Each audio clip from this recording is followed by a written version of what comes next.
दोस्तों हम सभी से जानते हैं कि भारत एक ऐसा देश है जहां पे कई सारी तरीके की भाषा बोली जाती है। यानी अगर मैं एक शॉर्ट टर्म में कहूं तो ये मल्टीलिंगुअल क्या नेशन है। अब यहीं पे आज हम क्या पढ़ने वाले, कुछ 4 फैमिलीज जो है लैंग्वेजेस की जो एग्जिस्ट करती है इंडिया में, उसके बारे में हम क्या स्टडी करने वाले हैं दोस्तों। तो चलो ये करके क्या हम स्टडी करेंगे। अब जो कॉन्स्टिट्यूशन इंडिया ने क्या किया, 22 मेजर लैंग्वेजेस क्या किए कंसिडर करती है, ठीक है। अब वहां पे अगर मैं टोटल बात करूं, जो टोटल लैंग्वेजेस 1652 क्या टोटल लैंग्वेजेस है या फिर डायलेक्ट्स है जो इंडिया में बोली जाती है, और उसमें से जो 350 लैंग्वेजेस है वो क्या मेजर लैंग्वेजेस भी क्या कंसिडर की जाती है इंडिया में। समझ में आ गया। अब आप बोलोगे सर इधर भी मेजर इधर भी मेजर, तो यहाँ कॉन्स्टिट्यूशन ऑफ इंडिया क्या करती है, 22 मेजर लैंग्वेज कंसिडर करती है। यहाँ पे पूरा जो नेशन है 350 लैंग्वेजेस को क्या मेजर कंसिडर करता है।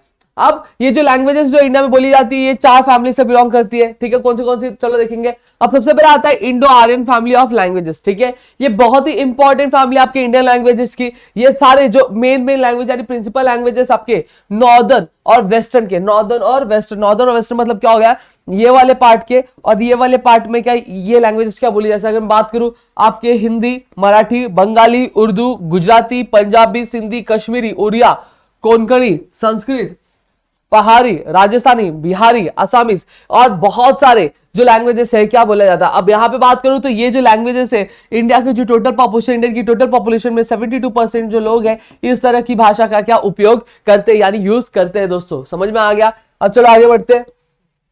अब द्रविडियन फैमिली ऑफ लैंग्वेज की अगर बात करूं, ये सबसे इंपॉर्टेंट कौन सा था, इंडो आर्यन था। अब यहाँ पे सेकेंड इंपॉर्टेंट फैमिली जो है लैंग्वेज की वो द्रविडियन फैमिली की लैंग्वेज। ये बेसिकली इस तरह की लैंग्वेज जो है हमारे सर्दर्न रीजन जो होते हैं इंडिया के वहां पे बोली जाती है। इसमें क्या क्या आता है, आपका कन्नड़ आता है, मलयालम आता है, फिर उसके बाद तमिल आता है, तेलुगु आता है, तुल्लू आता है, एसेट्रा बाकी सारी। अब 72% लोग क्या बोलते हैं, इंडो आर्यन लैंग्वेज बोलते हैं, और 25% लोग क्या बोलते हैं, 25% लोग द्रविडियन लैंग्वेजेस क्या बोलना पसंद करते हैं, द्रविडियन फैमिली लैंग्वेजेस क्या बोलते हैं दोस्तों। क्लियर हो गया।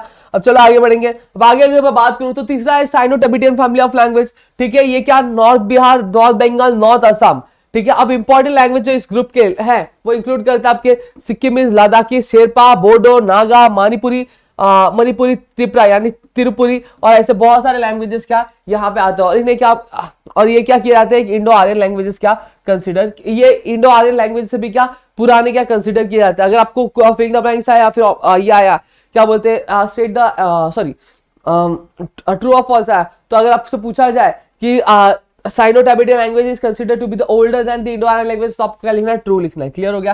फिर उसके बाद हम लोग बोलेंगे ऑस्ट्रिक लैंग्वेज। ऑस्ट्रिक लैंग्वेजेस क्या आप बिलोंग करते हैं आपके ऑस्ट्रिया और एशियाटिक सब फैमिली से बिलोंग करते हैं, ठीक है। जो रिप्रेजेंट किया जाता है आपके मुंडा और कोल ग्रुप द्वारा, ठीक है। कहां पे बोला जाता है आपका सेंट्रल एरिया में, ईस्टर्न एरिया में, और नॉर्थ ईस्टर्न जो इंडिया है उसमें बोला जाता है। अभी लैंग्वेज है मोन खमेर ग्रुप द्वारा बोला जाता है, खासी और निकोबारिस। अभी इंपॉर्टेंट लैंग्वेज है किसका, ऑस्ट्रिक ग्रुप का, संथाली, ठीक है। फिर जो कि बोला जाता है 5 मिलियन संथल्स द्वारा, कितना 5 मिलियन यानी 50 लाख संथल्स जो है उनके द्वारा बोला जाता है, लार्जेस्ट स्पोकन आदिवासी लैंग्वेज है। मुंडारी जो है वो आपके मिलियन ऑफ मुंडास द्वारा बोला जाता है, और ये दूसरा इंपॉर्टेंट लैंग्वेज क्या इस ग्रुप का। अब जो मेजोरिटी है पॉपुलेशन की वो क्या बोलती है, हिंदी बोलती है। 41% लोग क्या हिंदी बोलते हैं, और उसके बाद बंगाली बोलते हैं, फिर उसके बाद तेलुगु बोलते हैं और मराठी बोलते हैं। और यहाँ पे परसेंटेज मैंने यहाँ पे मेंशन किया हुआ है।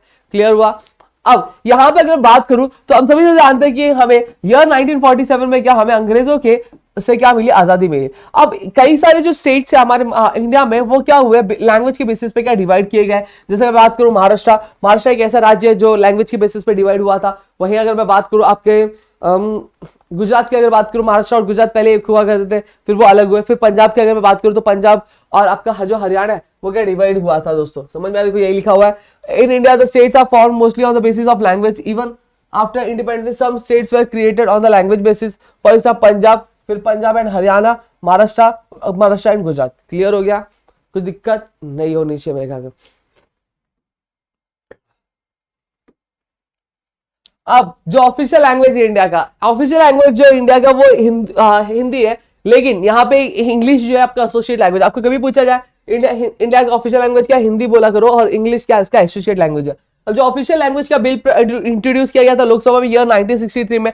अब जो बिल प्रोवाइड करता था कि जो इंग्लिश लैंग्वेज है वो यूज की जाएगी किसके, हिंदी के एडिशन में, लेकिन हिंदी क्या रहेगी, एक ऑफिशियल लैंग्वेज रहेगी। इसी की वजह से 1965 में क्या किया था, एक प्रिंसिपल ऑफ जो हिंदी को क्या एक प्रिंसिपल ऑफिशियल लैंग्वेज क्या बनाया गया था इंडिया का, जिसकी वजह से कहीं ना कहीं हिंदी एंटी हिंदी राइट चालू हो गया था। कहां पे आपके सर्दर्न इंडिया में और वेस्ट बंगाल में कौन सी ईयर में 1967 में हो गया था। एक anti Hindi agitation strong Tamil, वो स्ट्रॉन्ग तमिलनाडु में था और कहीं ना कहीं उसने क्या किया था, तमिलनाडु को क्या कर दिया था, कहीं ना कहीं पूरे देश से क्या अलग करके रख दिया था। इसकी वजह से 1968 में पार्लियामेंट ने क्या किया, एक जो ऑफिशियल अमेंडमेंट एक्ट पास किया 1968 में। इस एक्ट ने क्या किया, एक स्टैट्यूटरी गारंटी प्रोवाइड की नॉन हिंदी स्पीकिंग स्टेट्स को कि जो इंग्लिश है वो रिप्लेस नहीं किया जाएगा हिंदी से किसी भी ऑफिशियल पर्पस में। मतलब जैसे ये लिखा हुआ ऑफिशियल डॉक्यूमेंट्स हुई, ऑफिशियल नोट्स आपके, तो ये आपकी किस में लिखे, इंग्लिश में लिखी, हिंदी से रिप्लेस की गई नहीं। तो जो नॉन हिंदी स्पीकिंग स्टेट्स है वो भी क्या इसको पढ़ सकते हैं, ठीक है, unless and until the states are ready for the switch over. और यहाँ पे बोला गया कि तब तक रिप्लेस नहीं किया गया जब तक जो महाराष्ट्र है, या फिर अगर मैं बात करूं जो गुजरात है, या फिर और भी स्टेट्स है, अगर वो खुद क्या नहीं करती है, उसको रिप्लेस नहीं करना चाहती, तब तक वो रिप्लेस नहीं किया जाएगा, समझा।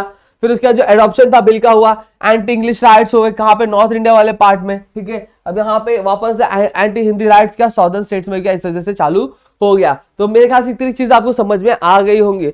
अब चलो आगे बढ़ते हैं, लास्ट टॉपिक है हमारा आज का, छोटा सा ही है। अब जो ऑफिशियल लैंग्वेज है स्टेट्स का, अब जैसा अगर बात करूं स्टेट्स को क्या किया गया, कॉन्स्टिट्यूशन ने क्या राइट दिया है कि वो अपना ऑफिशियल लैंग्वेज रख सकते हैं रेस्पेक्टिव लेजिस्लेचर में। जैसे अगर बात करूं महाराष्ट्र में मराठी बोली जाती है, गुजरात में गुजराती बोले, तो वहां का ये ऑफिशियल लैंग्वेज क्या बोला जाता है। दोस्तों समझ में आ गया। तो इस तरह से हमने क्या किया, जो पूरा लैंग्वेज था वो हमने क्या देख लिया कि इंडिया में किस तरह के जो लैंग्वेज कॉम्पोजिशन क्या यहाँ पे हमें देखने मिलती है। दोस्तों तो आई होप आपको चीजें समझ में आ गई होंगी। और यहाँ पे आप देखोगे तो एक एक करके हमने सारे जो टॉपिक्स आपको कवर करने की कोशिश कर रहे हैं, और जल्दी हम क्या कवर भी कर लेंगे। दोस्तों लास्ट की कुछ एक दो लेक्चर्स और आएंगे, फिर हमारा जो मॉड्यूल होगा पूरा कंप्लीट हो जाएगा। आई होप कुछ चीजें समझेगी, समझ में आई तो प्लीज वीडियो को लाइक करो, चैनल सब्सक्राइब नहीं किया तो चैनल सब्सक्राइब करो, दोस्तों शेयर करो, ताकि ऐसे और कई सारे वीडियो लेक्चर्स हम आपके लिए लेकर आ सके। दोस्तों थैंक यू।